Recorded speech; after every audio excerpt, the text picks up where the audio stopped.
mở súng kha mở súngพ่อแม่พี่น้องผู้ทำยินกูเกาะกูก้นขาmở súngตั้งเสียงขาmở súngขา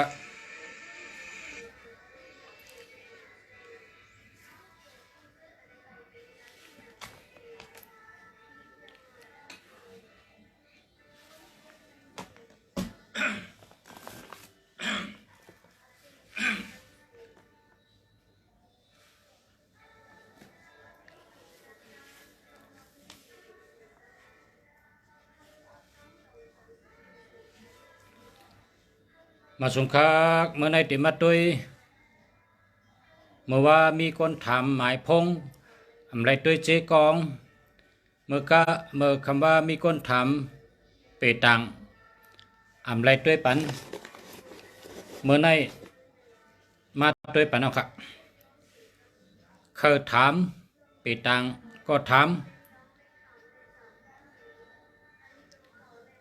เคยถามหมายพงก็ถามเคยถามลองเฮินนี่เฮ็ดจะหือให้มันแมนเมียวมันอันทางขี้ไว้จังเหลอสองไพ่ไว้จังเหลอพัดตูปะแตงพัดตูหลงเข่งจอบพลาใครถามหังก็ถามมาได้ครับกับไก่ด้วยแกมโลกะ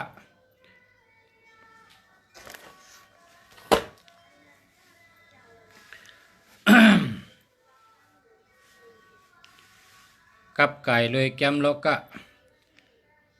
แกมปิสุกะหมอเฮินแกมปืนโลกะแกมเฮ็ดหอเฮ็ดเฮินมาสงคามาเยาค่ะชื่อห้องว่า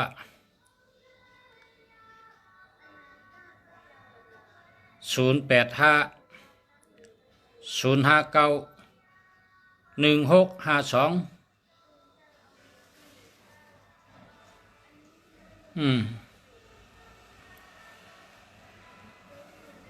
พอหังแคบในศูนย์มีตัวเดียวก็นะพอหันแคบในศูนย์มีตัวเดียวก็082 3421 75หาเบอร์กะ062 580 4118หาเบอร์กะอยากถามเรื่องโจกลับนะถามเรื่องโจกลับก็เตรียมอายุให้วันเกิดได้เตรียมคำมาครับ092 504 766 56หาเบอร์ครับ096 88 64 89 52อันนี้ดีดีเต๊ะๆครับมาสงค่าปัจจะมาสงค่า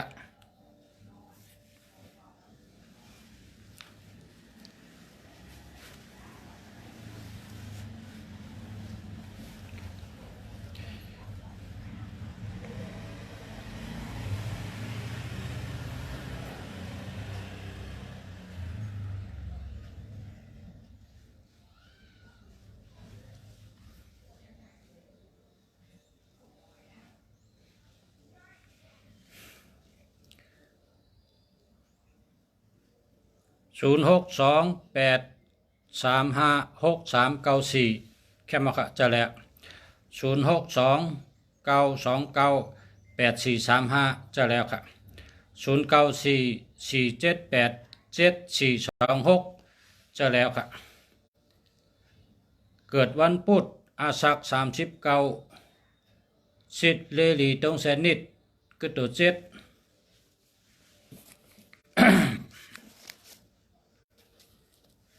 กึดตัวเจ็ด1 2 3 4 5 6 7ปีในลาบเลียปีในลาบลี จู่ก็หลีลาบก็หลีการเงินก็หลีการงานก็หลีตั้งหักก็หลีนะปีนี้ดีครับ097847083332หามาครับ0824631227หามาครับ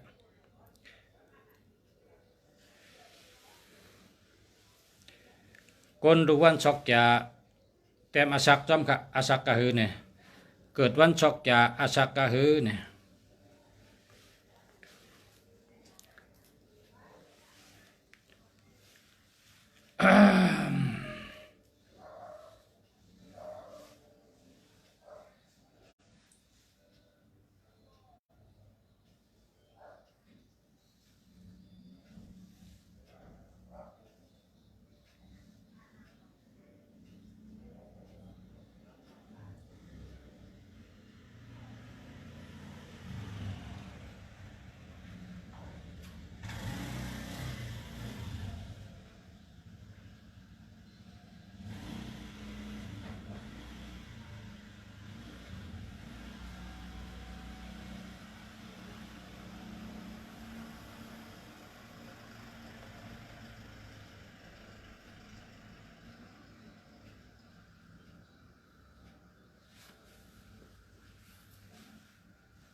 097971333742หามาครับ0921454060หามาครับ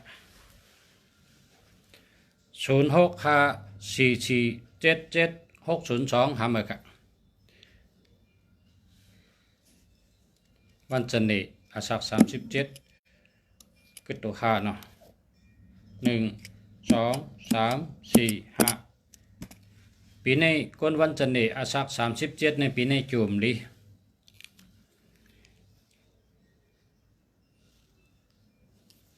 เพราะว่าจุ่มลีก็ตั้งไม่ก็นำปัญหาก็นำปัจจนาก็นำเฮ็ดสังก็อำไรดีนั่นน่ะนะตัวเลยไม่จู่0921454060หามาครับ0654477602หามาครับ099นะกับอีกครึ่งกับ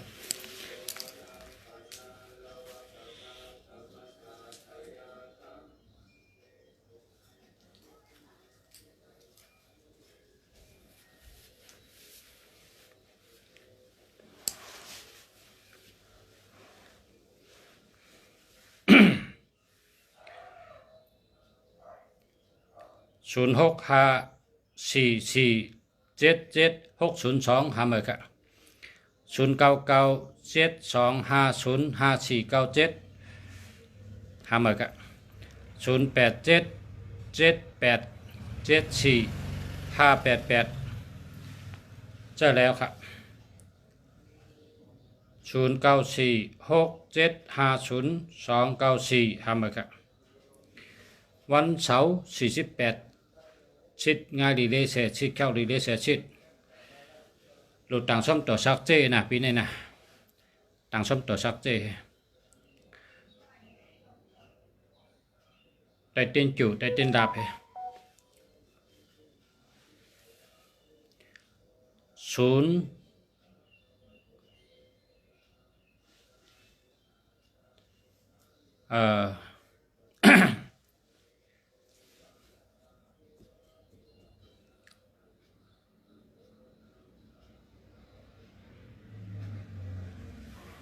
00994525694อันนี้เดียวจุดเด่นเท่าไหร่จุดเด่นเท่าไหร่จุดเด่นเท่าอายุฮะจุดเด่นเสริมลงเด่นเสริมลงเด่นฉลอกข้อเด่นรับโชคเล่มละ300นะเด่นกล้าขายเด่นปรามี30ทัศเด่นกล้าขายเ ต้นเสริมดวงเต้นฉลองเคราะห์เต้นรับโชคอันนี้เล่มละ300ครับผม0989657649ครับคนวันพัดอาสัก36สิทธิ์เลดีต้องสนิทก็1 2 3 4คนวันพัดอาสัก36เนี่ยเกี่ยวอำลีปีนี้ไม่เกี่ยวเลยนะแต่เต้นเกี่ยวไม่เกี่ยวไม่กิ้งเลยนะคนวันพัดอาสัก50สิทธิ์งาลีเลเสสิทธิ์เข้าลีเลเสสิทธิ์ก็2ปีนี้แต่เต้นเกี่ยวเฮ็ดเขาอยากกู้ดูปล่อยปลาเย็นปล่อยหอยเฮ็ดเขาอยากกู้ดูนะเพราะว่าโจมดีปลาอยู่ดีก็มดีใจก็มดีปีนี้นะจุดโตกคนวันพัดอาสา50ในจุดโตกปีนี้คนวันจันทร์อาสา23 8 2 16 4 ทั้ง 3 มี 7 1 2 3 4 5 6 7คนวันจันทร์อาสา23ปีนี้จิ๋วดีอยู่นะจิ๋วก็ดีลาบก็ดีการเงินดีการงานดีนะ0949738236ทำไปกันวันตะนังละอาสัก47ชิดงาดีเลเซ1 2 3 4 5 6 7คนวันตะนังละอาสัก47ปีในจิ๋วก็ดีนะจิ๋วดีลาบดีคนวันศกจะ46 1 2 3 4 5 6คนวันศกจะอาสัก46ปีในแต่เต้นจิ๋วให้นะจิ๋วดี0993180208ทำไปกันเกิดวันเสาร์อาสัก43 1 2 3คนวันเสาร์อาสัก43ปีในมาซื้อดิกเป็นอากาศ3กองกะลูมาซื้อดิกเป็นอากาศ3กองกะลูปั๊ม ปีในจุ่มดีนะ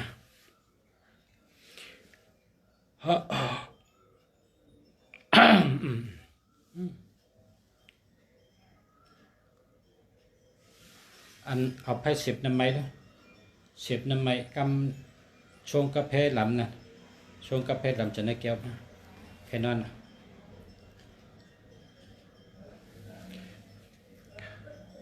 0926705090ทำเหมือนกัน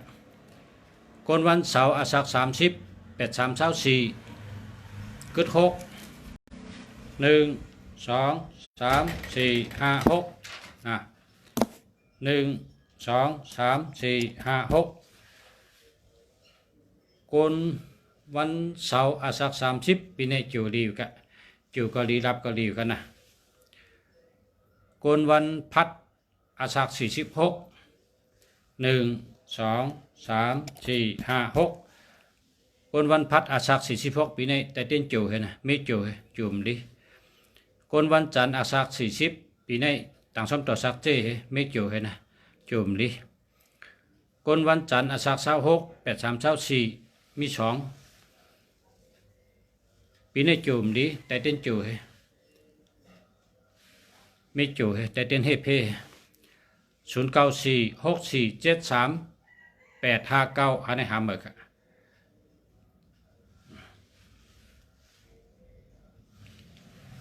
โอ้สุดยอดครับย้อนข้างเอากาแฟกันกินกาแฟจังก๊อกเงานั้นนะ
ไปขัดติ่งใต้ค่ะเนี่ยไปขัดติ่งใต้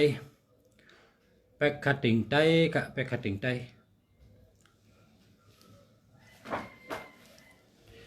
ไปขัดติ่งใต้ค่ะเนาะจอยกันชื่อน้ำนะไปขัดติ่งใต้เขา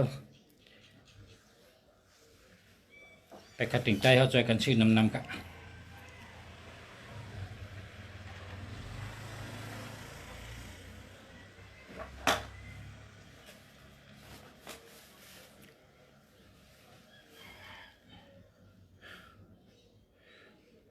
กนวันพุธอาสาฬ46นะ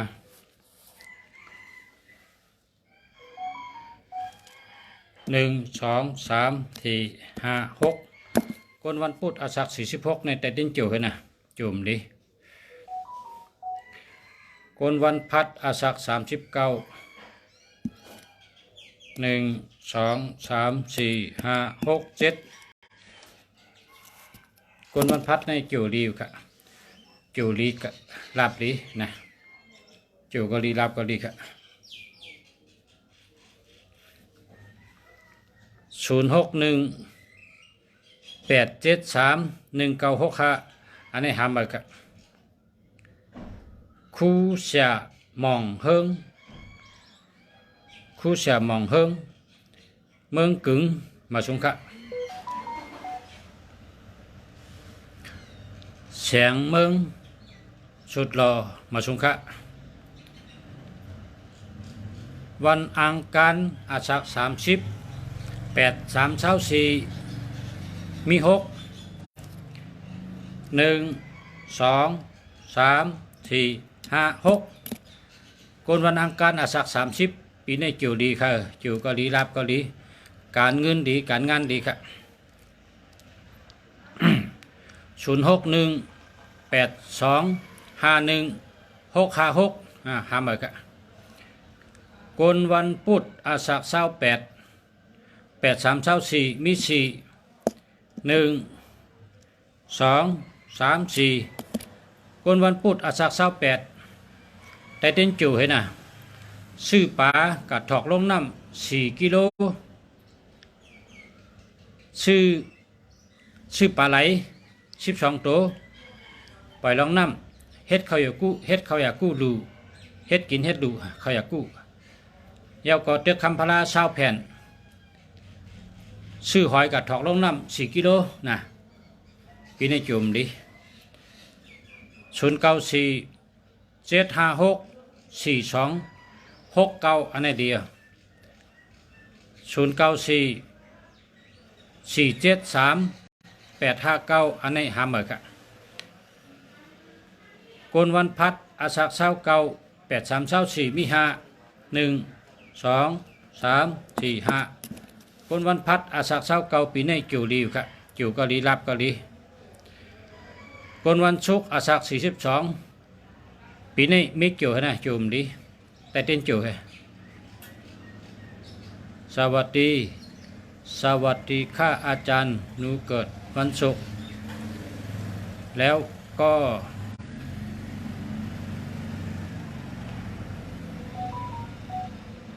เกิดวันศุกร์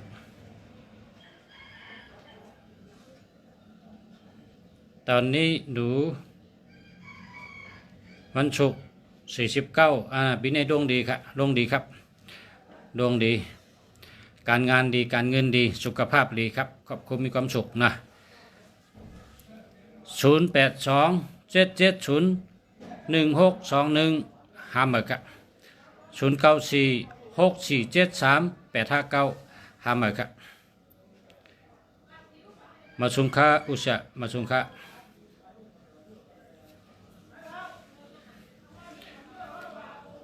อายุ59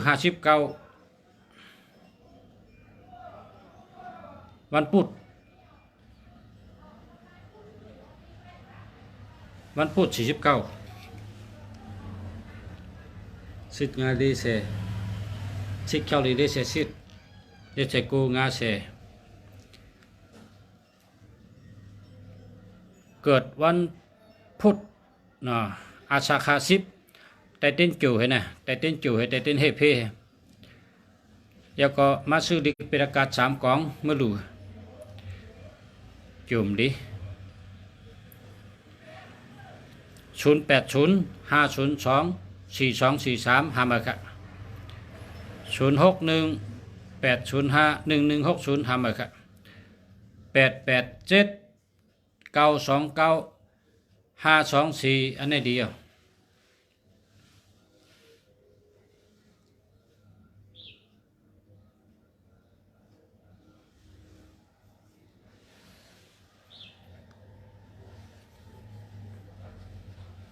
กวนวันพุธอาสัก30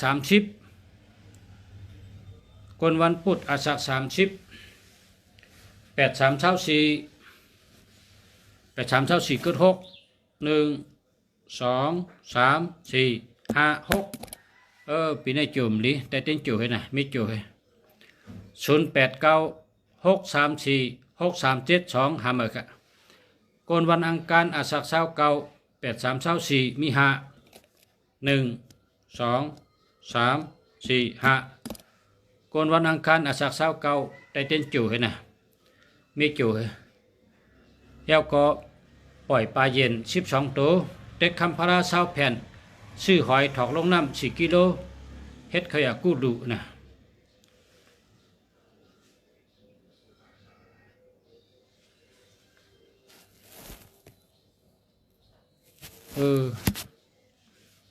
เดี๋ยวจะเอาปูฤาษีมาติดกันนะยำ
เอาปูฤาษีติดใช่ก่อนเพราะว่าพอลุงเสียมาลัดขอกล้ามนี่ตานอนก็ลุกกระเลยม้ามหัวเอาเจ้าปูฤาษีติดมันให้พี่แกนอนให้ไปกับไกล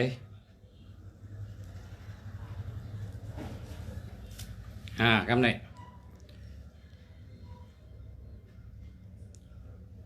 ทำได้แต่ปลายก็เนี่ยพี่แกนอนเนี่ย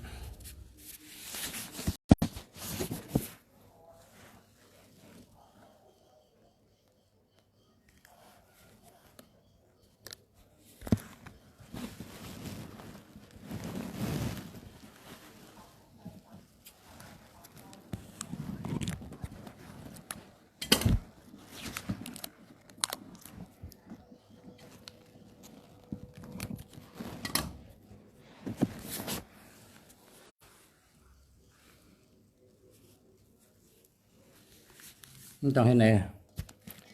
ต้องเอาอันแก้ๆมาติดใส่อันกันพอมาหาลัดกามก็ตอนนั้นก็ลุกกระเลยม้ามหัวพอมาลัดกามก็เงานอนเนาะเอาอ่างติดใส่ที่พงนี่ก่อนเอาจอยาเซ่ติดใส่ที่พงนี่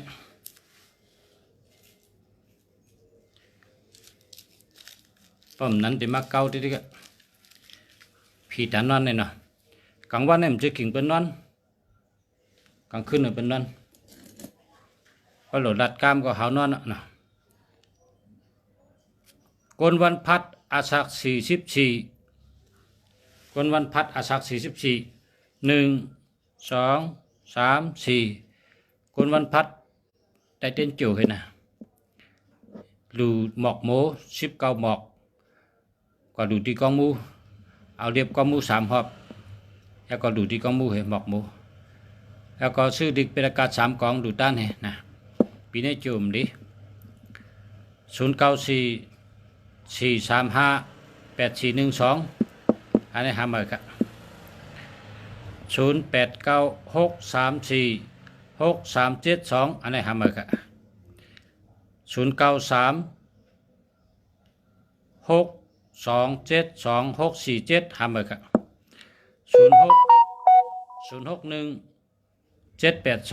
061617821365หามาครับ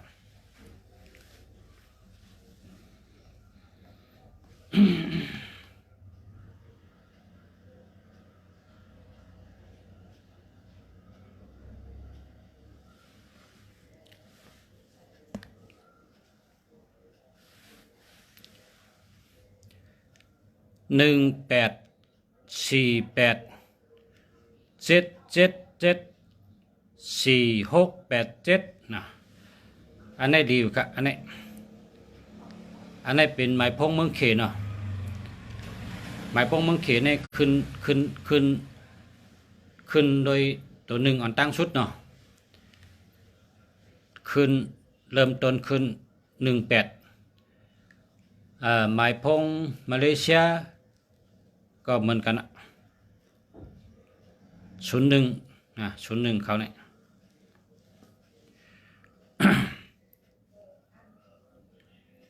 094715ตัน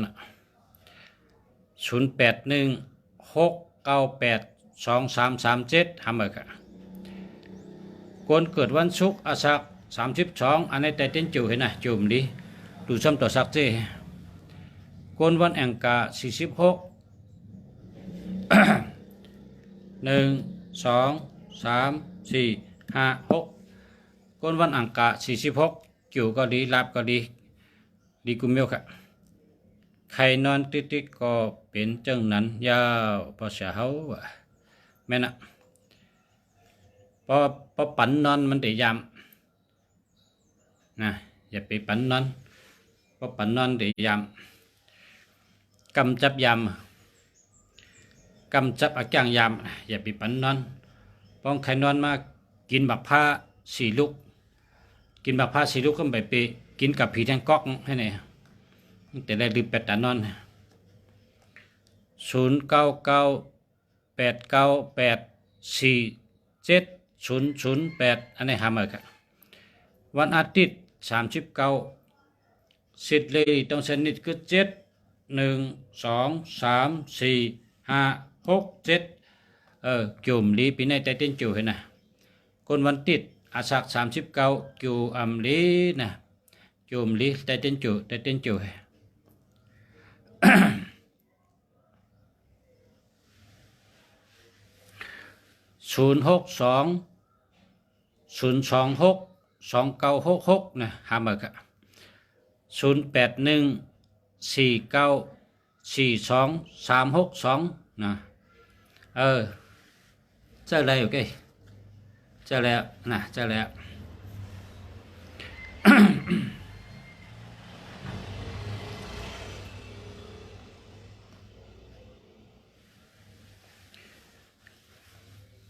0991489845นะเจอแล้วครับเมื่อเดี๋ยวนี้พอเสียเตย้อนเงินชูกูก็นะเตย้อนชูกูก็เจอหูจักเสียเมืองดีเนี่ยชูจอยชื่อห้างเจ้ามุญญคนเอาคำใต้เฮาอันนี้เจ้าเสือขันพระมหาราชาจอยชื่อห้างเจ้าหอกคำเมื่อติดไว้ที่เฮือนน่ะมาซื้อนำป้อมตันมาก็สั่งมาน่ะแต่ส่งไปชนีบันตั้งแต่ในมีแพกติ่งจอมตั้งแต่เป็นแพกติ่ง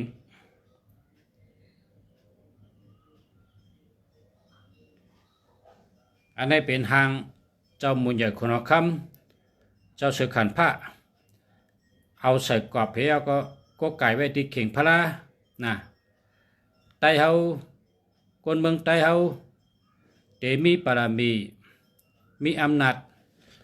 ย้อนให้คนเมืองไตเฮาได้อยู่กัดเย็นเหมือนหนังเมืองไทยเนี่ยย้อนให้คนเมืองเฮาอันอยู่ในเมืองไทยได้อยู่กัดเย็นเหมือนหนังเมืองไทยในเมืองไทยนี่ ยางก็มาอยู่ยางก็มาอยู่นำจะเปิ้นพิษการเปิ้นหิมที่อยู่กันเนาะเปิ้นอยู่จำกันหักกันแป้งกัน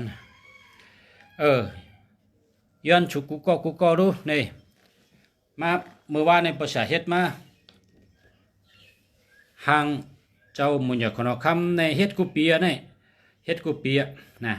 1 ปีเฮ็ด1 ปอกห่างเจ้ามุญญาคนคำเฮาเอามือกูไก่ไว้ที่เข่งพยาน่ะอันไรป้าไปคัดติงนี่ไปคัดติงไรป้าไปคัดติงครับ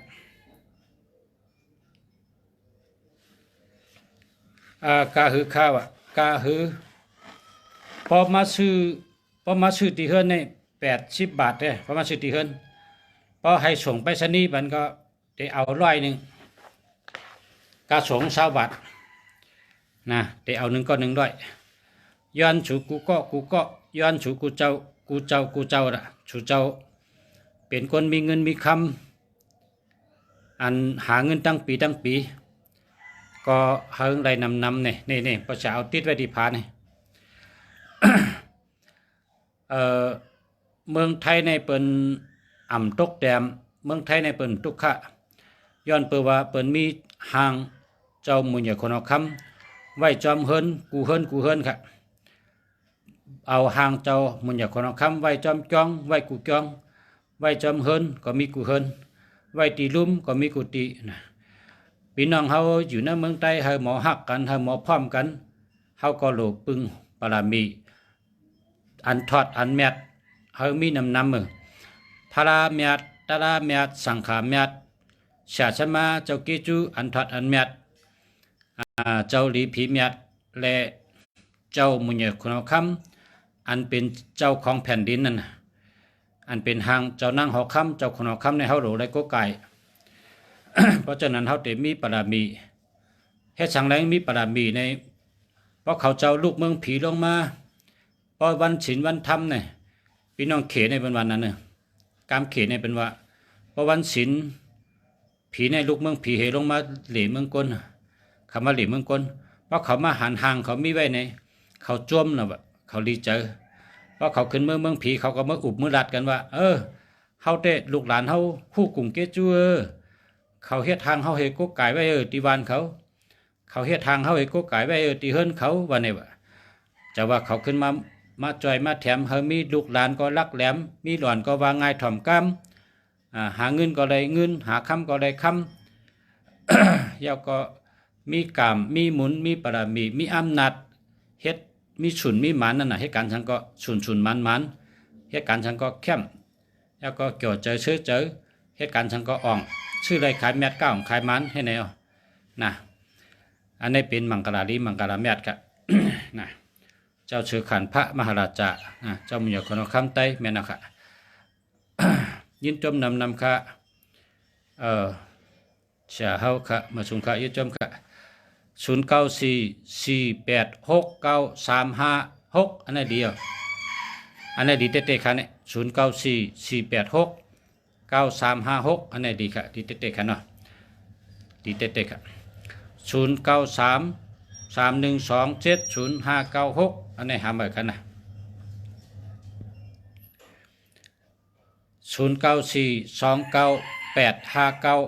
0942985956อันนี้ก็ดีครับ เย็นจมนำค่ะพออยู่ตีเวียงนำคำแต่เฮ็ดถือชื่อค่ะเวียงนำคำเฮาค่ะพอพี่น้องมือนำคำหนังกระชงเมื่อปันน่ะ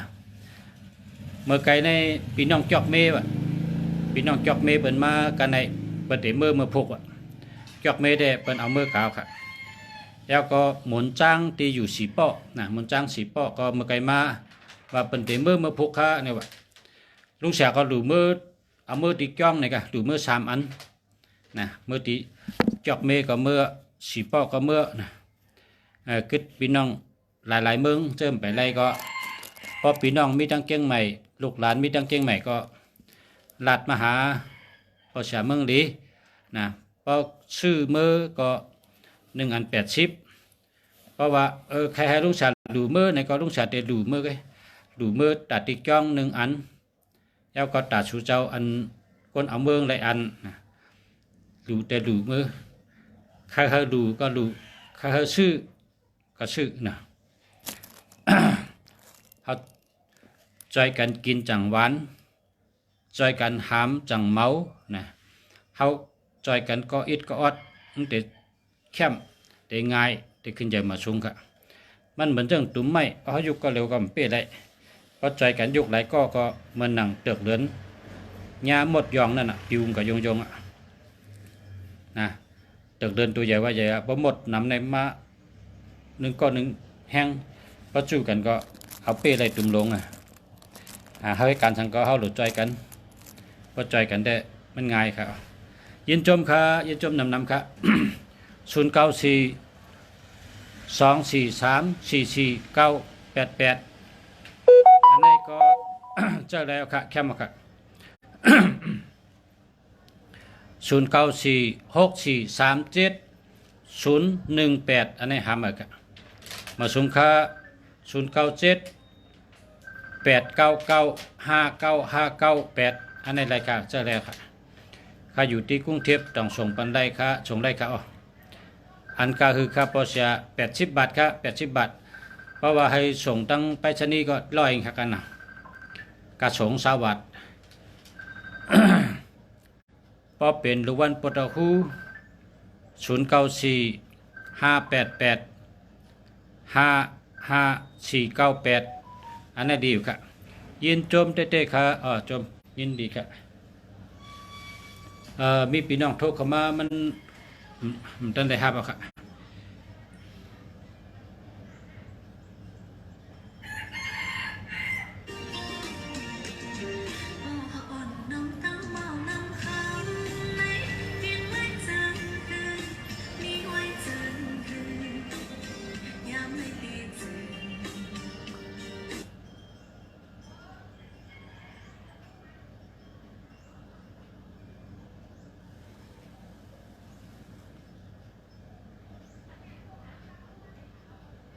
ก็คือค่าปอเสีย80 บาทครับ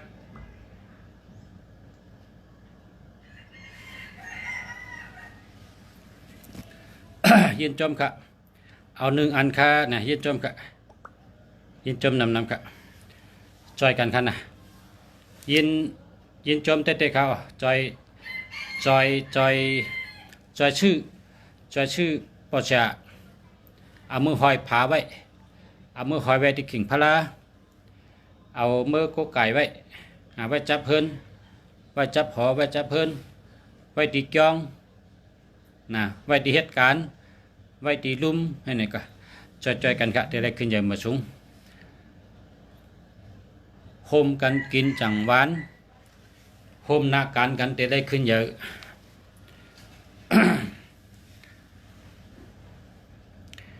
086335146อันนี้ดีค่ะดีเต้ๆค่ะมาชุมค่ะบ่จะอยู่ลังคือได้ง่ายค่ะพี่น้องลังคือพี่น้องเมืองในพี่น้องปังลงได้ง่ายอยู่ค่ะเขาแค่มาเอามือเขาเอามือค่ะมีพี่น้องเอามือ1 ก็2 อันนะมันก็อันเชิญเขามาให้มือกันนี่พี่น้องเมืองสูในก็เอามือค่ะเมืองสูก็มือ5 อันเนี่ยนะพี่น้องเมืองสูเขามาไว้แพ้ลอยเมียจะปิดกับมาหลีลุงเสียให้ก็มาเวชื่อมือกว่า0991427426อันนี้หาเหมือนกันนะ0979763548อันนี้หาเหมือนกัน 0627284459ก็จะแล้วครับนะเพราะว่ารถเพลนะเพราะว่า72ในอาทิตย์เปงผมว่าผ่านเงินนะ0969933595หามาครับทะเบียนรถ46785โลเอาคำตาไปหรอเอาคำตาตัว7ถ้ามันหาลายก่อนเอาคำตาตัว7นี่อันเป็นคำนั่นเอาตัดให้ขัดเป็นช่องปอดกันเพราะฉะนั้นก็แล้วครับ096985618899อันนี้หามากัน094497898878อันนี้เดียวจะแล้วค่ะ0926348130หามากัน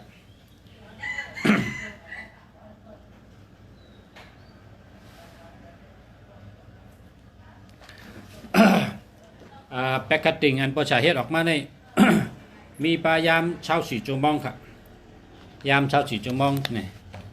ด้วยไรยามกว่ายามไปด้วยไรกูวันครับยามเช้า4 ชั่วโมงนะด้วยไรเช้า4 ชั่วโมงครับเนี่ยยาวก็มีปลาลายด้วยหมายพงอันเลยดีอันเลยอ่ำดียาวก็มีวัน8 วันทุนนะวัน8 วันทุนก็มีนะครับเนาะ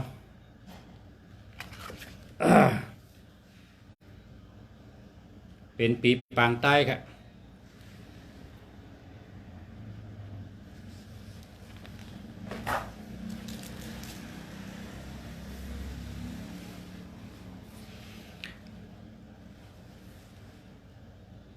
09263489130หามาครับ0895576362หามาครับ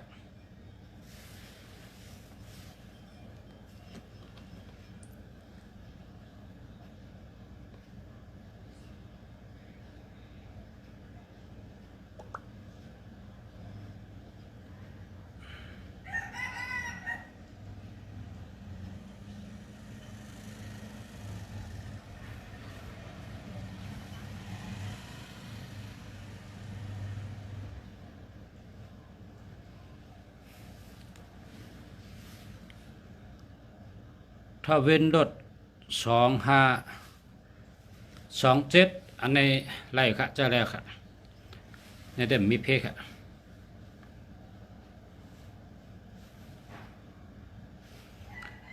0945647695อันในหาเหมือนกันนะ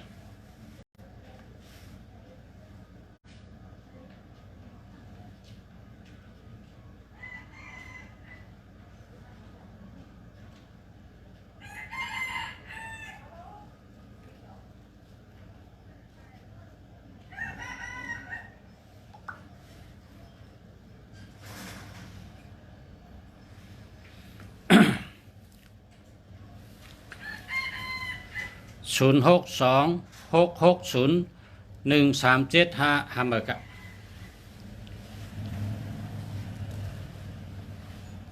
0966916923หาเหมือนกัน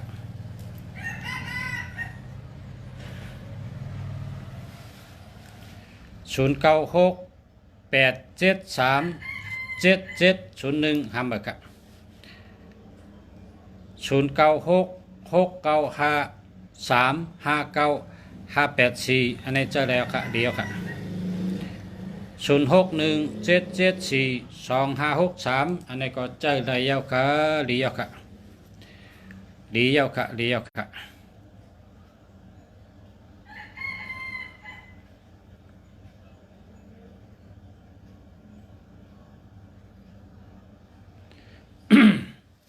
0992810169หาเหมือนค่ะ0943958683จะแล้วค่ะมาสุงค่า0930496332ก็ หามากะยินจมนำค่ะ062 054 5464นะหามากะ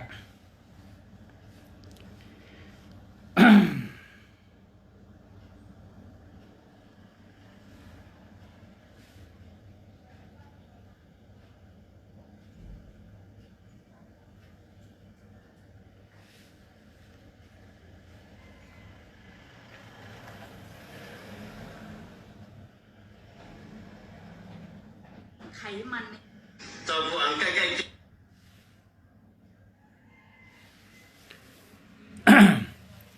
มาสุงค่ะ0966395163นะครับดีค่ะคำจัดค่ะดีเด็ดๆค่ะ0946158626อันนี้ก็ดีค่ะคำเด็ดๆค่ะ0622851915อันนี้ก็แคมค่ะดีเด็ดๆค่ะ0967994164อันนี้หามาค่ะกนวันศุกร์พอซื้อรถสีเหลืองดีค่ะกนวันศุกร์นี่อย่าไปซื้อสีล้ำนะเพราะสีล้ำในรู้แล้วอย่าไปซื้อสีล้ำ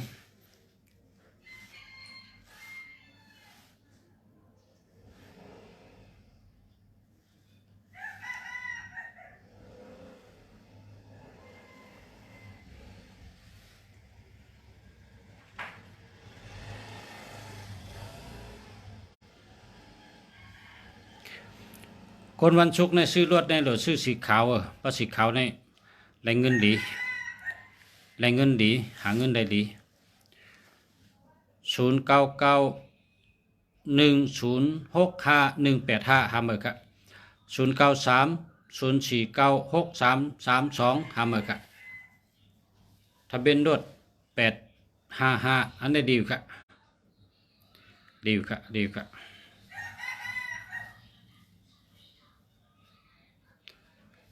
เสาอากาศลุกดีนะมื่อนี่เสาอากาศนี่เนี่ยเสาอากาศเสาลมเสาลมตั้งติดซิกถ้าเป็นรถ669อันนี้ดี669 966ดีครับ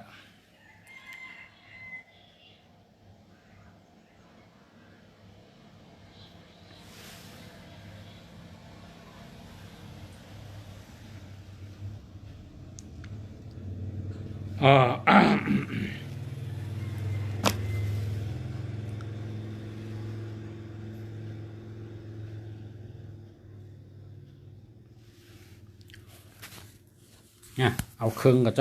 ำเต็มเลยค่ะกาวน้ำเนียงให้ก๊อกก่อนปลาเครื่องกับจำให้เนี้ยนะเลยรัดต่อกันก่อนที่ครับยุกเครื่องกับจำให้เนี้ย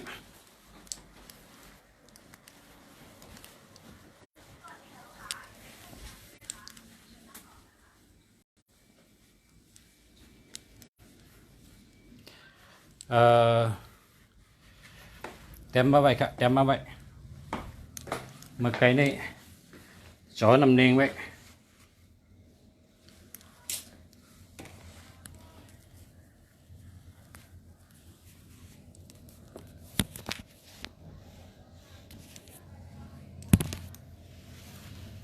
จ่อนำเนียงจ่อนำเนียง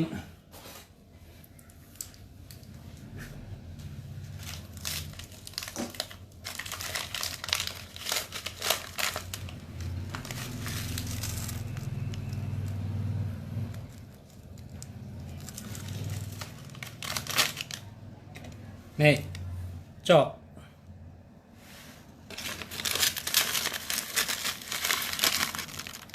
เนี่ยใช่นั่นแหละ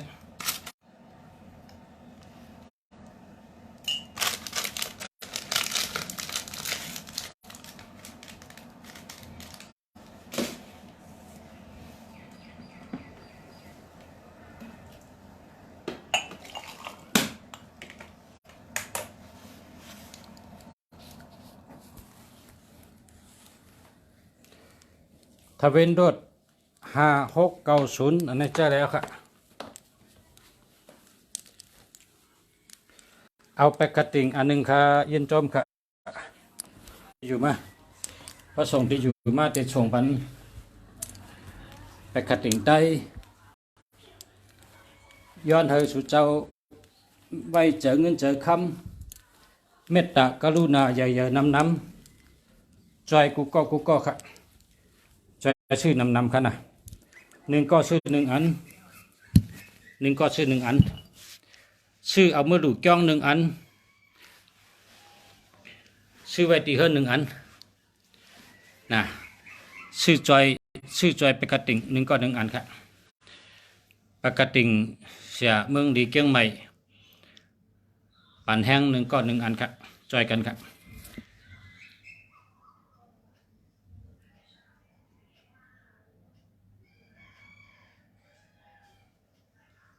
โกนวันอาทิตย์อาสาคา18สิทธิ์งาดีเลเสสิทธิ์เข้าดีเลเสสิทธิ์คนนี้งาใช้เข้า56 57 58ก็2ปีนี้จู่ดีขนาดจู่ก็ดีรับก็ดีครับเนี่ยเจ้านี่เป็นเจ้าไม้แค่นั้นนะเป็นเฮ็ดขายครับเป็นเจ้าไม้เอามาเพียวกับผีกินเพียวกินน้ำหมักผ้าก็เอาเจ้าไม้คนเพราะเอาเล็กคนในมันดีนะเพราะเขากินกับผีกินน้ำหมักผ้า2 เม็ดเนี่ยเราเลยเอาไม้คนนะเอาไม้คนเพราะเอาเล็กคนในเล็กในมันมีถัดเล็กนะมันติดกับยาน้ำหมักผ้ากับยาน้ำกับผีเพราะกับผีก็ เป็นหมักไม้กันนะเฮียก่อนน้ำหมักผ้าก็เป็นน้ำหมักไม้เพราะคนในเอาไม้ในคนมันดีต่อไปอยู่ดีก้นเฮานะเพราะเอาเล็กคนในมันเติบเคิบ0824494762หามาค่ะมาสุงคาเวอร์อันไหนเป็นหือพองเวอร์ไหนมันดีค่ะมันดีเจอดีเจอละเพราะว่า7667นี่นะ76อันนั้นก็67ไปถึงคิงตายก็เลยตายนะครับไปถึงวันตายก็เลยตายไปถึงคิงเป็ดก็เลยเป็ดไปถึงคิงผัดก็เลยผัดไปถึงคิงลูกไปถึงวันลูกก็เลยลูกไปถึงข้าวก็เลยผัดเลยยันเลยลูกเลยแล้วเลยผัดกันกว่าจะไหนครับ7667ในเปิ่นใจครับหอมกับผีหอมกินน้ำกับผีหอมนะเพราะกินในให้อมไปนะอมไปกำเพราะอมนั่นแหละกับผีในมันจะจิ้มเขากับเตอร์ลินก้นเขาเนี่ยเตอร์ลินเนี่ยจะหลุดวิตามินกว่าไว้น่ะเฮียวกับเฮียเธอตานอนหายกะ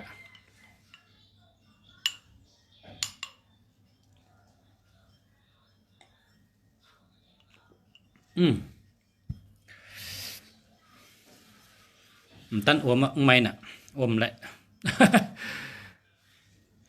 ลาดว่าได้แล้วอมไปนะมันไม่น่ะอมแหละถอกเขาชอบก็ต้องอื่นคำเดียวไม่น่ะ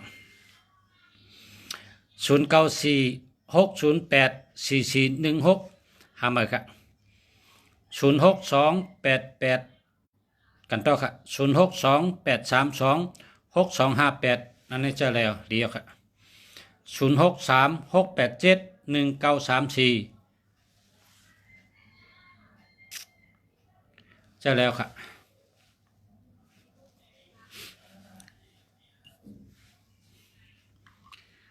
0949422384วันจันทร์อายุ42 ปีเป็นหือพองครับ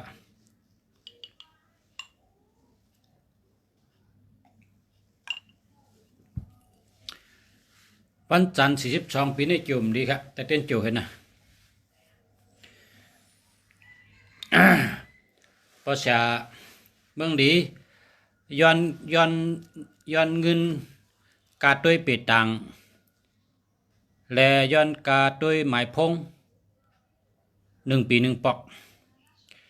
1 ก้อนใน1001 ก้อน100นะ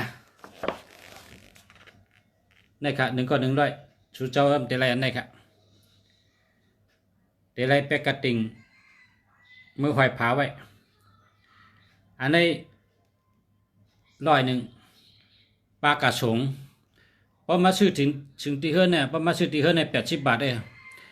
พอปลาสักกระสง20 บาทก็เป็น100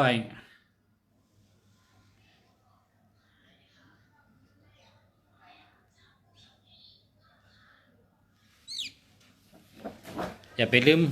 นะอย่าไปลืมกูก็กูคนกูเจ้าค่ะย้อนให้ชูเจ้าจอยชื่อแปกกระติ่งมันเหมือนเจ้าหนังชูเจ้าย้อนให้ลุงเสียด้วยปันเป็ดตังคารูปีในเป็นหือภาษาก็ด้วยปันด้วยปันไม้พงคารูเป็นหือภาษาก็ด้วยปันกำในแต่ย้อนการด้วยน่ะ1 ก้อนในชื่อแปกกระติ่ง1 อันนะ1 ก้อนในชื่อแปกกระติ่ง1 อันคนมีหาเหงตัวเดียวนี่คนตัวมีหาเหงพอชูเจ้าชื่อก็อันได้วันเดียวก็เสียงหมด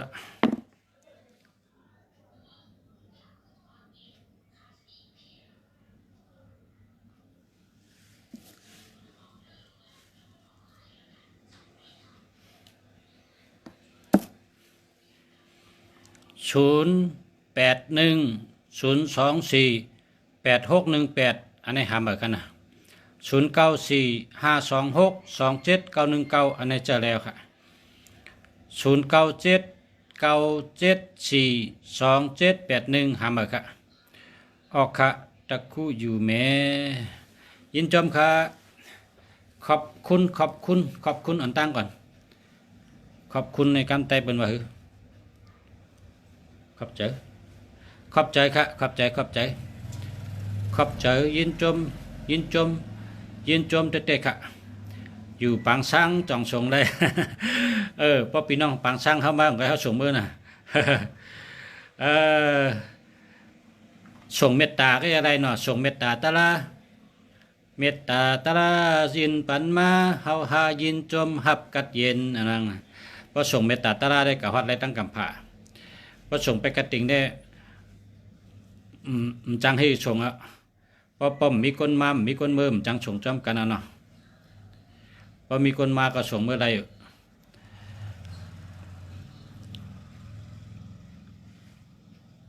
ยินจมค่ะ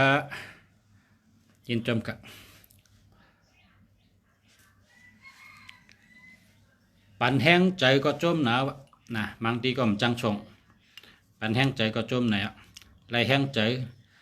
คนเขาในแห้งใจในลำลองเลยเปิ้นแห้งใจในลำลองนะหรือมีแห้งใจ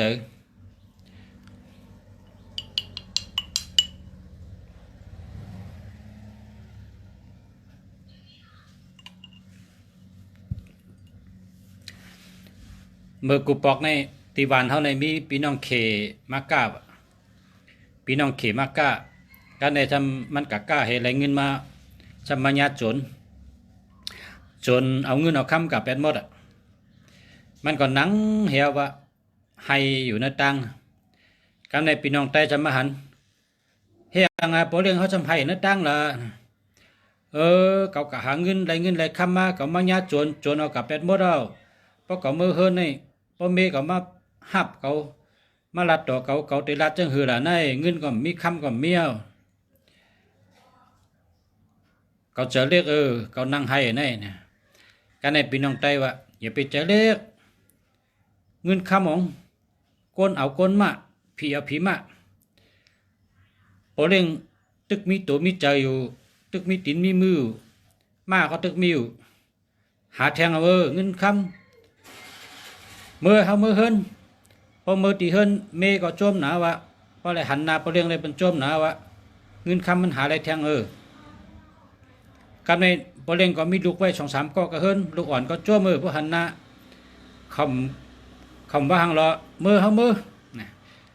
มีปอเลี้ยงให้ตั้งลูกล่างปอเลี้ยงในเป้าก็เฮือนนั่นได้เนี่ยเพราะมันไหลแห้งใจฉะนั้นก็มันก็ขึ้นอยู่กับต่างมางต่างให้ก็ขอมางเมื่อจุเฮือนพอมือขอดเฮือนก็มันมือคุบหัวเข่าให้รัดว่าสุไม่ลุกมือเดี๋ยวในปอกะก้ามาเนี่ยเงินก็เลยมาค่ำก็เลยมาญาจนจอมตั้งเอาเป็นเมื่อตัวเหลียวในอันหรือมาติเฮือนในกึดมิตัวละลายก็เนี่ยว่ามิตัวมิใจก็เงินคำแต่มไรมาชังเนี่ยเมงก็ว่าเป็นช้างไว้ใจดีๆเงินคำมันหาอะไรแทงผีเอาผีมาก้นเอาก้นมานำไล่แห้งหาอะไรแทงไว้ใจแข็งกินข้าวกินพักให้มีแห้งพอมีแห้งเขาหาอะไรแทงเงินคำไว้ใจดีๆเนี่ยเมงก็ปันแห้งใจเมงได้เป็นไตนะหลอนก็เป็นไตนะลูกอ่อนก็มากอดปันแห้งใจพอเขาอย่าไปเสียหลายเงินนะเงินคำหาอะไรแทงเอาว่านั้นนะวานเขาในที่วานนุ่งชายอยู่ในเขตน้ำนาเขตมาอยู่ลาวย่างลาวเหลียวลาวจ้างลาวหอลาวฮูเขตอะไรอันเมทัลนั่นน่ะเมทัลนั่นตินมิแต่ไหนก็เมทัลเขน่ะอยู่บ้านเขาเนี่ยเป็นเพราะว่าเขตตินเด็กเนี่ยตินเขาในมีจ็อกแต่ไหนก็เพราะกวางเลยก็ลุกเลยพาเพื่อไปนะเป็นเพราะว่าเขตตินเด็กที่บ้านเขาไหนนะเขตน้ำน่ะลูกเมืองเขมอ่ะเปิ้นมาปันแห้งใจกันจ้ะนะพอมีแห้งใจก็แล้วอันนี้ก็เลยแห้งใจก็จมหนาวนะพอยินว่าปันแห้งnàyก็จมนะขอบใจใหญ่นำย้อนชูเฮได้อยู่ดีกินบ้านเฮมีตัวแคมชะใจแคมชะเฮเกี่ยวดีเฮลาบดีเฮกล้าเมียดไขมันเฮมีนาการดีเฮได้เงินดีเฮอายุยืนยาวเหตุการณ์จงเฮอ่องเฮมันเฮขึ้นเยอะมาสูงเฮขึ้นเยอะเฮืองใส่กำกะจมกะชัดตุกะชัดตุกะ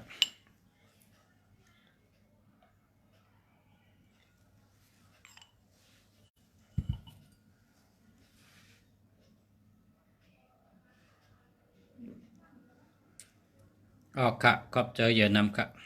อินจมค่ะมาชงค่ะปอชะมาชงค่ะปอชะเขาอยู่แถวไรค่ะเนี่ยอยู่เกียงใหม่ค่ะอยู่เกียงใหม่ค่ะอ๋ออยู่เมืองเกียงใหม่ค่ะเมืองไทยอ๋ออยู่เกียงใหม่เมืองไทยค่ะ0916668287อันนี้แคมป์ค่ะส่งปันตีเกียงลาวจังไรค่ะอ๋อส่งเกียงลาวไรค่ะส่งลำปุนก็ไรส่งลำปางก็ไร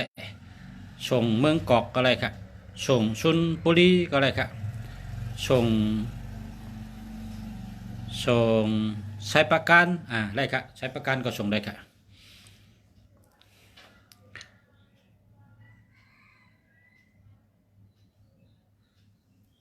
061นะ3194283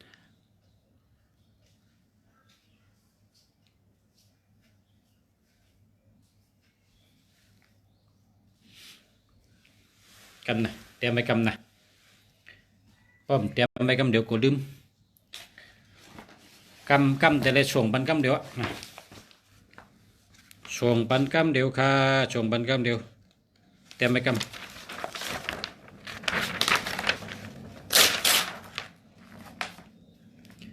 อันนี้เป็นอันเฮ็ดปีกายครับเนี่ยปีกายอันนี้เฮ็ดปีกาย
ก็บเงินปลายตังก็เลยครับเก็บปลายตังก็เลย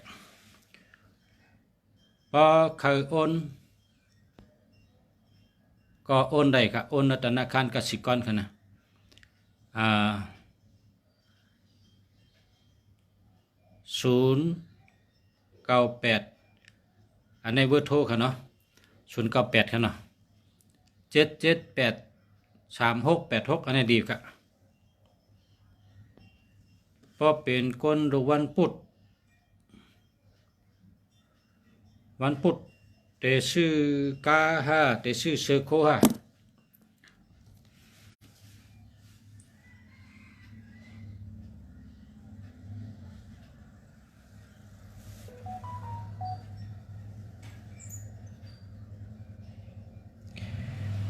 คนวันพุธในเพราะเขาเฮเมตตาลีเขาเฮเปิ้นหักเปิ้นแป้งในนุ่งเสื้อสีเหลืองคนวันพุธในเพราะเขาการเงินหลีหลับเงินแห้งก็เสื้อสีล้ำ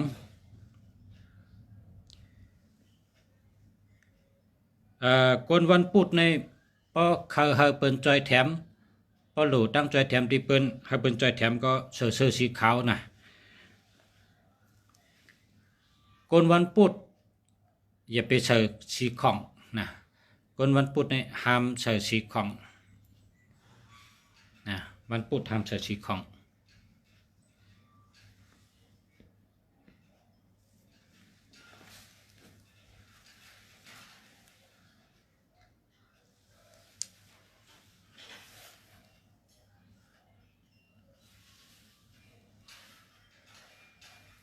ชื่อรถชื่อกาเอาครับชื่อรถชื่อกาก็ให้นั่นครับ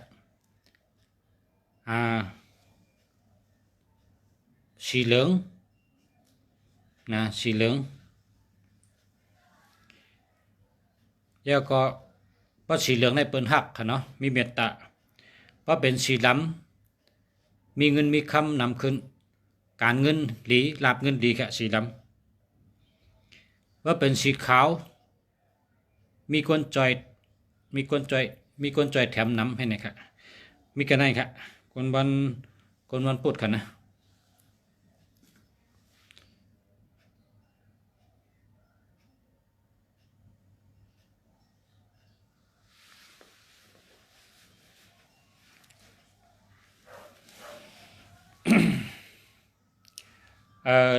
ตักมาตั้งลายนะเพราะว่าพี่น้องก็เลยติดจอยชื่อเป็กกระติ่งก็เอาเวอร์ประชาเมืองดีนะ088 789 6916นั่นเอานั่นให้เขาเต็มจื้อนะเพราะเต็มจื้อก็ไล่ขึ้นนะ088 789 6916นะเอานั่นให้เต็มจื้อนะเพราะเต็มจื้อในเด็กขึ้นมาตีไล่เพราะมีไล่เอาในเด็กส่งตีอยู่มาเนื้อไล่ค่ะง่ายเพราะส่งเนื้อเพชรมันหายค่ะเพราะว่าคนส่งน้ำมันจะมันจะเลื่อนขึ้นนะมันเดินกับที่ตั้งหน้าเพราะเป็นเนื้อลายในดีมันกังเลยครับหลุดมาเลยกองตัวง่ายค่ะเนาะ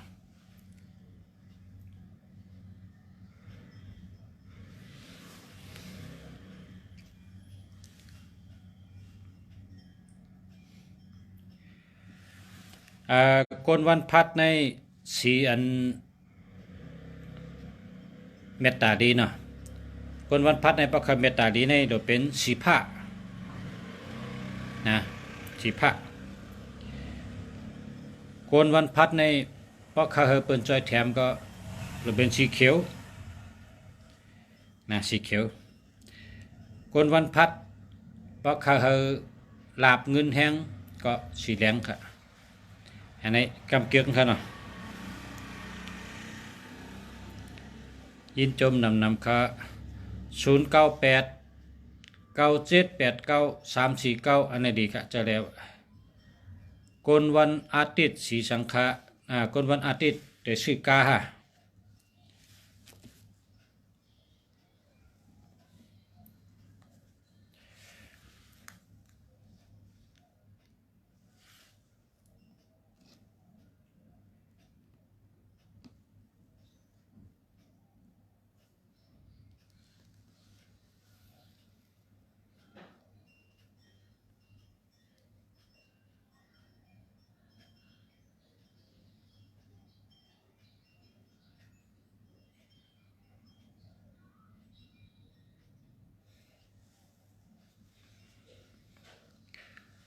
โกนวันอาทิตย์ในสี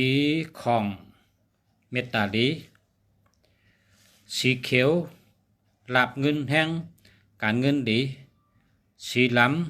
ำมีคนจอยแถมมีคนปั่นแห้งวันนี้ครับนะเมื่อไก่มีคนวันติดถามเขามานะกำในฮอตเตอร์ในเบอร์นี่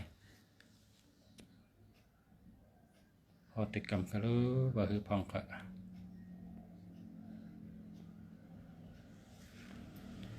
มาสุงคะเมื่ออยู่โฮเมือง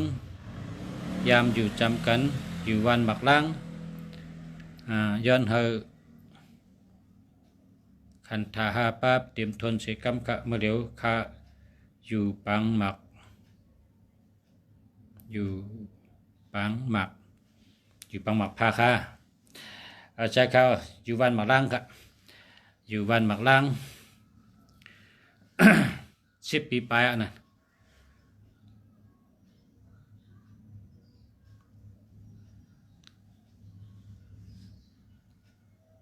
เขาอยู่ดีกินวันเหมือนกันครับนะมาชุงคะ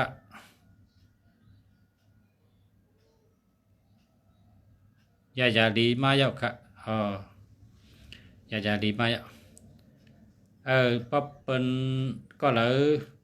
เขาได้ยาคือดีอันนี้มียาคือนะยาคืออันเฮ็ดให้ยอกกะหายนะอันนี้มีอยากคือพักอะไรก็สั่งมาตีใจหนุ่มเนี่ยนะใจหนุ่มเบอร์โทรก็ลงไว้ในเพจปุ๊กนะในเพจปุ๊กปอชานั่นนะ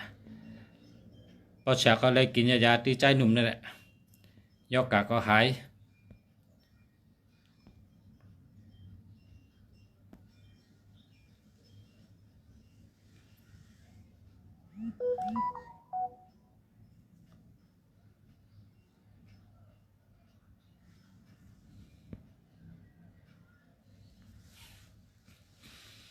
ออกค่ะยินจมค่ะยินจมค่ะยินจมค่ะ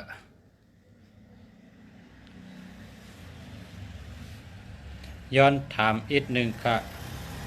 ตั้งหูนอนมีเส้นตั้ง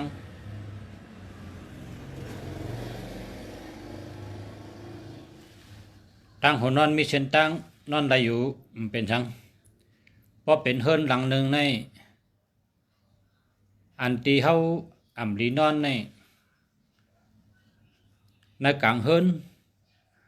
ตั้งหูก่อมจับตั้งตีนก่อมจับตั้งซ้ายก่อมจับตั้งขวาก่อมจับอันนั้นเป็นลีนอนนะเป็นลีนอนแล้วก็อันที่อ่ำลีนอนแทงก็หูเขาก็ซื้อหุบปะแตงนะก็หูเขาซื้อหุบปะแตงซื้อพักตูอันนั้นเป็นลีนอนแทงเมลก็ตีนเขาซื้อพักตูตีนเขากะทั้งพักตูตีนเขาซื้อพักตูอันนี้ก็ดีนอนก็โหกะทั้งพักตูก็โหซื้อพักตูอันนี้ก็ดีนอนนะอันนี้ลองนอนในพอมีคนเฮิรนเขาในเฮิรนเขานั้นพอมีเหตุกองนอนพิษปะไหนคนในเฮิรนนี่แมนกันถูกกันแมนกันครับคนในเฮิรนใกล้พิษกันใกล้เนกันใกล้คิดกันนะนอนในก็ดูได้นอนให้แมนตั้งมันเนาะอย่าไปนอนเอาโหออกนะเพราะนอนเอาโหออกทั้งพักดูนี่มันดัดกล้ามแมนกันดัดกล้ามถูกกันอย่าไปนอนเอาตีนออกนะเพราะเอานอนเอาตีนออกแล้วอาสักปอดนะอาสักปอด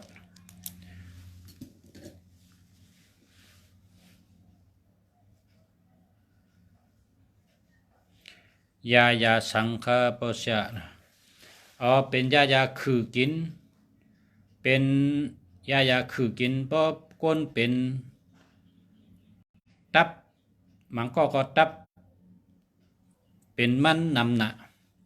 เปิดห้องว่าไขมันห่อตับมันก็เป็นเจ็บเนื้อต้องเลยนะเจ็บ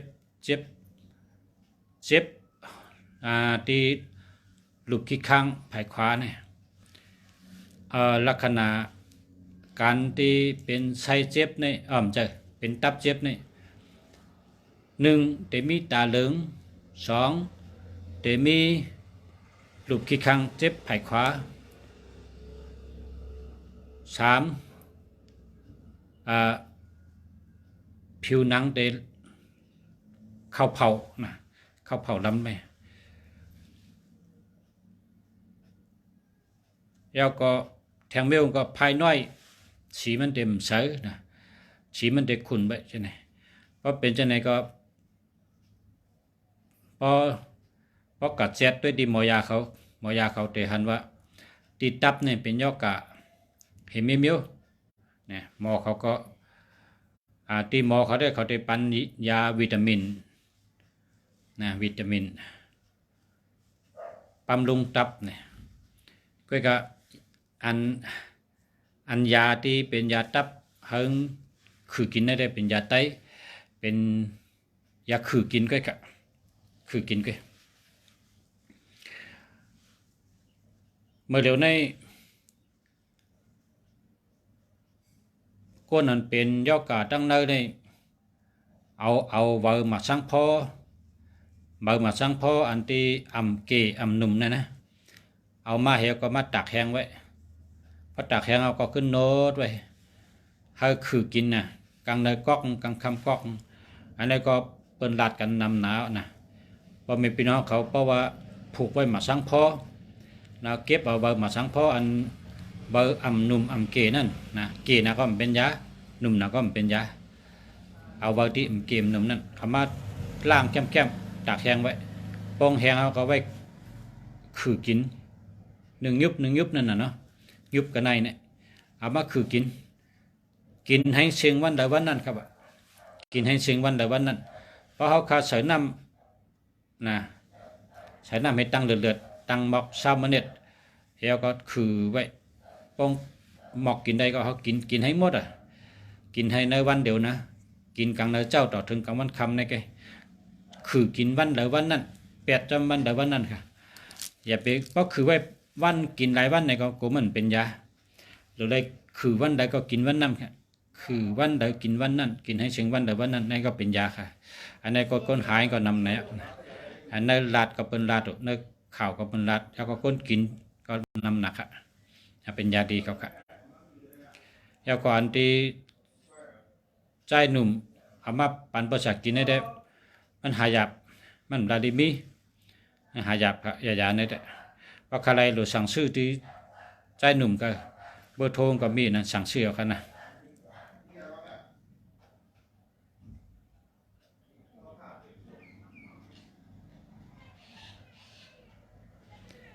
064-459-8578อันนั้นดีครับใครยามีขายตีเลยมีเบอร์โทรเนี่ยที่ในแพทย์ปลุกลงสารนั่นเข้ากับด้วยกันนะยาคือเนี่ยมาสงค้าอยู่เวงน้ำจังปันแห้งอยู่ค่ะเอาค่ะยึดจมค่ะ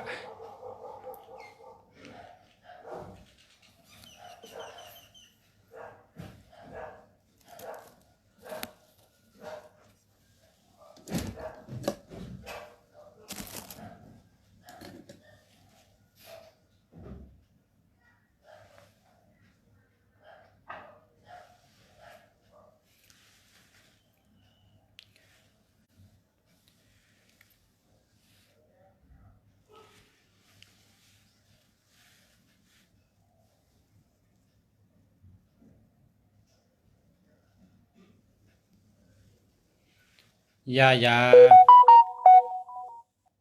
หมักสังพอในพอกัดด้วยเนออันเป็นห้องว่าปุ่งเปียเสอปิดานเนี่ยปับลิกมาเนี่ยนะพอกัดด้วยนั่นนี่เป็นยาตั้งต้นค่ะเป็นยาตั้งต้นก็เจ้าตีเลยตีนั้นมิติใจกันนะหมักสังพอในเป็นยาตั้งต้นหรือเสเม็ดตั้งเนยก็ยังเป็นยาค่ะเม็ดมาสร้างพ่อนะมันก็เป็นยาพอใครพูดนำในก็อ่านด้วยเนื้อปับดิกพอเป็นดิกไทยในมีเนื้อปับ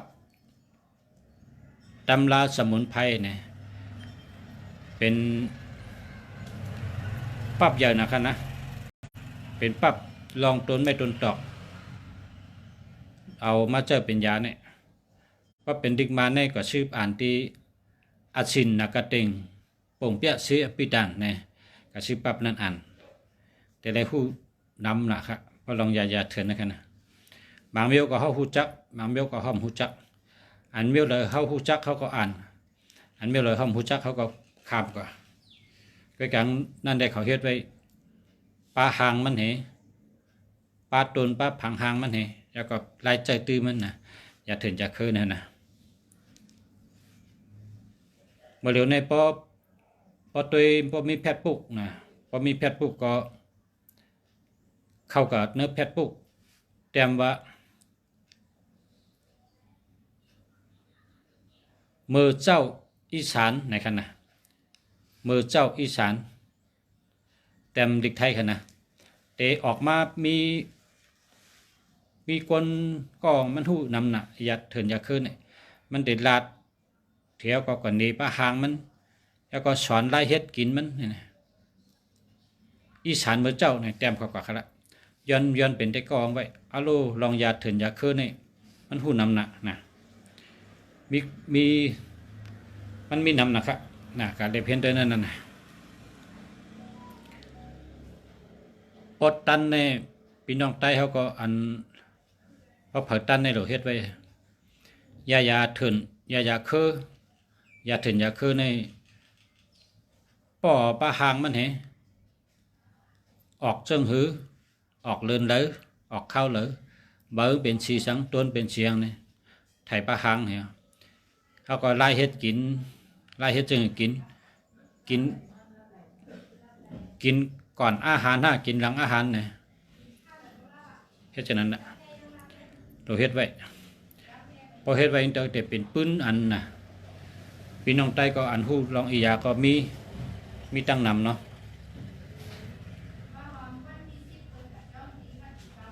อันโลละเฮ็ดไว้ค่ะนะให้เป็นปื้นไว้นะ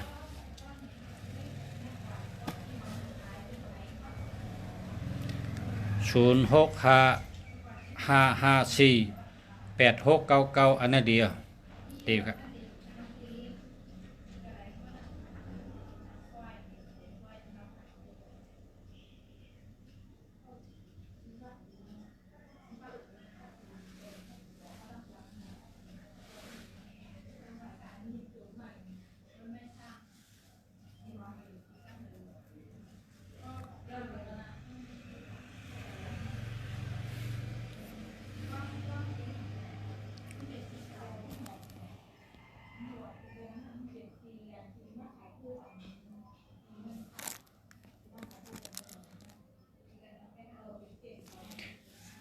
ขอบใจค่ะยินจมค่ะนะวะก็ขอบใจค่ะยินจมค่ะเนาะมาเดี๋ยวนั้นก็ไล่โจมมองไปเอาค่ะเอากันไหนกันเนาะช่างบับเอาไม่พี่น้องเขาถามด้วยหมายพงดีมดีก็โทรเขามาถามกันเลยเขาด้วยจิ๋วจริงจิ๋วสองจิ๋วดีมดีก็โทรเขามาถามกันเลยค่ะนะแล้วก็ย้อนให้จอยชื่อไปขัดติ่งใต้1 ปีเฮ็ด1 ปอกจอยกันชื่อก็อัน2 อันนะเอาเมื่อตอนใต้ก็เลยเอากระดูกจ้องก็เลยเอาไว้ด้วยหางกุ้ยก็เลยค่ะเนาะให้เป็นตีไม้ตีต้อง1 ปี 1 ปอกย้อนให้จอยชื่อไปขัดติ่งใต้นำใช้กำค่ะมาสุงค่ะย้อนให้พ่อแม่พี่น้องเขาผู้ต่างพี่น้องเขากูก็กูก้นค่ะย้อนให้อยู่ดีกินหวานเหตุการณ์ขึ้นอย่างมาสุงย้อนให้อยู่ดีมีเงินห่างได้คือปืนกูก็กูก้นใช้กำค่ะมาสุงค่ะ